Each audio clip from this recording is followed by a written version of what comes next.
بسم اللہ الرحمن الرحیم۔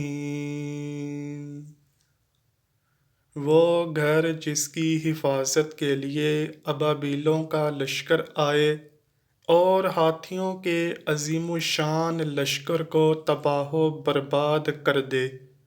وہ گھر جس کی حفاظت دنیا کی تخلیق سے ہی کی جا رہی ہے، ایک دن ایسا آنے والا ہے کہ مقدس گھر یعنی خانہ کعبہ کو گرا دیا جائے گا اور اس کے ٹکڑے ٹکڑے کر کے سمندر میں پھینک دیا جائے گا۔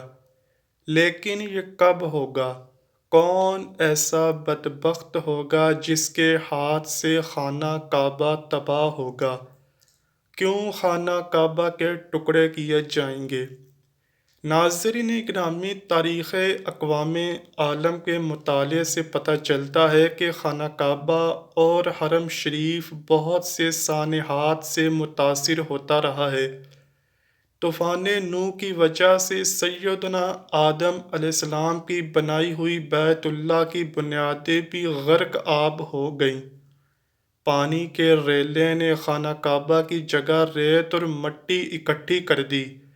ریت اور مٹی کا بھی انبار بعد میں ایک ابھرے ہوئے سرخ ٹیلے کی شکل میں مرجع عوام بن گیا۔ مظلوم اور بیمار لوگ اس ٹیلے پر آ کر دعا کیا کرتے۔ حج کے لیے بھی لوگ اس ٹیلے پہ آتے۔ یہ عمل حضرت ابراہیم علیہ السلام کی تعمیر کعبہ تک جاری رہا۔ طوفان نوح کے بعد خانہ کعبہ کئی دفعہ بارشوں کے پانی اور سیلابی ریلوں کی زد میں آیا، یہاں تک کہ یہ بھی ہوا کہ کعبے کا چوتھا حصہ پانی میں ڈوب گیا۔ حجاج بن یوسف کی فوج نے خانہ کعبہ پر سنگ باری کی۔ حضرت عبداللہ بن زبیر رضی اللہ تعالیٰ عنہ کو یہاں محاصرے میں شہید کیا گیا۔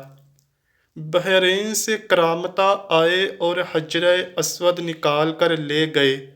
20 سال سے زائد عرصے تک کعبے کا طواف حجر اسود کے بغیر ہوا۔ تاریخ ابن خلدون میں ہے کہ اموی جرنیل حسین بن نمیر نے کوہ ابو قبیس اور کوہ کیکان پر منجنیقیں نصب کر کے خانہ کعبہ پر سنگ باری کی۔ سنگ باری اتنی شدید تھی کہ کوئی شخص طواف نہ کر سکا۔ اس حملے میں خانہ کعبہ کی چھت اور پردے بھی جل گئے، لیکن ان سب واقعات کے باوجود کعبہ موجود رہا۔ ناظرین اکرامی، اللہ تعالیٰ کا ہمارے آقا دو جہاں صلی اللہ علیہ وآلہ وسلم پر خاص کرم یہ ہے کہ آپ صلی اللہ علیہ وآلہ وسلم کو اللہ پاک نے تمام علوم عطا فرمائے جن کا ادراک ہمارا انسانی ذہن کبھی نہیں کر سکتا۔ ہمارے پیارے آقا دو جہاں صلی اللہ علیہ وآلہ وسلم نے جو بھی فرمایا وہ پورا ہو کر رہا۔ اللہ تعالیٰ ارشاد فرماتا ہے، اور وہ جو کوئی بات خواہش سے نہیں کرتے، وہ تو نہیں مگر وہی جو انہیں کی جاتی ہے۔ بعض علماء کرام نے کہا ہے کہ خدا ہر چیز پر قادر ہے۔ اللہ پاک کے علم کے سمندر کے مقابلے میں نبی اکرم صلی اللہ علیہ وآلہ وسلم کا علم ایک قطرہ ہے، مگر آپ صلی اللہ علیہ وآلہ وسلم کا یہ ایک قطرہ تمام مخلوق کے لیے ایک سمندر کے برابر ہے۔ یہ بات سچ ہے کہ ہم رسول اللہ صلی اللہ علیہ وآلہ وسلم کے علم کے بارے میں اندازہ نہیں لگا سکتے۔ اللہ کی ذات تو بہت ہی وسیع ہے، ہم اس کا اندازہ پھر کس طرح لگا سکیں گے؟ رسول اللہ صلی اللہ علیہ وآلہ وسلم نے اپنے سے پہلے گزرے ہوئے انبیاء علیہ السلام اور ان کی امتوں کے ساتھ ساتھ آنے والے وقتوں کے بارے میں بھی اپنی امت کو آگاہ کر دیا۔ محدثین کا کہنا ہے کہ جب قیامت قریب آنے والی ہوگی تو خانہ کعبہ کو گرائے جانے کا قصہ پیش آئے گا۔ جن لوگوں کو اس بارے میں علم نہیں تو ان کے علم میں یوں اضافہ کرتے چلیں کہ اس بارے میں ایک حدیث ہے کہ اس بارے میں صحیح حدیث بھی مبارکہ بھی موجود ہے۔ خانہ کعبہ اللہ کی نشانیوں میں سے ایک عظیم و شان نشانی ہے۔ جب تک کعبہ قائم ہے اس وقت تک دنیا بھی قائم و دائم رہے گی۔ جب خانہ کعبہ کو گرایا جائے گا تب قیامت رونما ہوگی، یعنی کعبے کے گرائے جانے سے قیامت قریب آئے گی۔ ایک بدبخت حبشی خانہ کعبہ کو گرائے گا اور پھر قیامت آئے گی۔ اس کمینے حبشی کے بارے میں آپ صلی اللہ علیہ وآلہ وسلم نے ارشاد فرمایا، اس حبشی کی شکل و صورت ایسی ہوگی کہ ایک چھوٹی چھوٹی پنڈلیوں والا حبشی خانہ کعبہ کو گرا دے گا، جبکہ بخاری میں لکھا ہے کہ رسول اللہ صلی اللہ علیہ وآلہ وسلم نے ارشاد فرمایا، گویا میں اس حبشی کو دیکھ رہا ہوں، وہ کالا اور چوڑی ٹانگوں والا ہے، کعبے کے پتھر اور اینٹوں کو اکھاڑ اکھاڑ کر پھینک رہا ہے۔ ایک اور جگہ پر یوں حدیث پاک ہے کہ قرب قیامت کے وقت حضرت عیسیٰ علیہ السلام کے بعد جب لوگوں کے سینوں سے قرآن پاک اللہ اٹھا لے گا، اس کے بعد وہ بدبخت حبشی خانہ کعبہ کو گرائے گا۔ اس حدیث میں افحج کا لفظ ہے، اور افحج وہ ہوتا ہے جو اکڑتا ہوا چلے، یا چلنے میں اس کو دونوں پنجے نزدیک رہیں اور دونوں ایڑیوں میں فاصلہ رہے۔ وہ حبشی مردود قیامت کے قریب کعبہ ڈھائے گا، وہ اسی شکل کا ہوگا۔ دوسری روایت میں ہے کہ اس کی آنکھیں نیلی، ناک پھیلی ہوئی ہوگی، پیٹ بڑا ہوگا، اس کے ساتھ اور لوگ ہوں گے، وہ کعبے کا ایک ایک پتھر اکھاڑ ڈالیں گے اور سمندر میں لے جا کر پھینک دیں گے۔ یہ قیامت کے بالکل نزدیک ہوگا۔ یہاں یہ بات بھی ذہن میں رہے کہ ان قیامت کی نشانیوں سے متعلق روایات میں چند ایک معاملات و شخصیات کو چھوڑ کر ان کا وقوع ہونے کا وقت، حالات، شخصیات اور اقوام عالم کا معاملہ کافی چھپا ہوا ہے، واضح تو بالکل نہیں ہے۔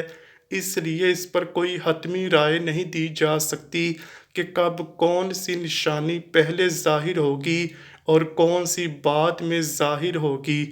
آج کل کی سیاسی تناظر میں لوگ اور اکثر علماء کرام یہ سمجھ رہے ہیں کہ بس قیامت صرف چند سالوں یا دہائیوں میں آنے والی ہے۔ کعبہ اور مسجد نبوی صلی اللہ علیہ وآلہ وسلم کو یمن یا ایران کے جنگجو تباہ کر دیں گے، خود زمین میں دھنس جائیں گے۔ آئندہ چند سالوں میں امام مہدی اور حضرت عیسیٰ علیہ السلام کا نزول ہو جائے گا۔ برمودا ٹرائی اینگل سے دجال نمودار ہو جائے گا اور خوب فتنہ پھیلائے گا۔ یہودیوں، عیسائیوں اور مسلمانوں کی آپس میں جنگ ہوگی جو بس چند دن کی دوری پر ہے۔ حقیقت یہ ہے کہ یہ سب قیاس آرائیاں اور سادہ لو عوام الناس کو محفوظ کرنے اور عمل و جہاد سے دور کرنے کے لیے کی جاتی ہیں۔